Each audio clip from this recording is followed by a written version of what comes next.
Have you ever wondered what's inside a TV remote control? A remote control is a small electronic device that sends wireless signals to control appliances from a distance.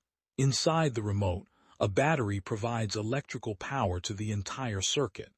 When you press a button, a rubber keypad connects conductive pads on the circuit board. The circuit board contains a microchip that processes the button command.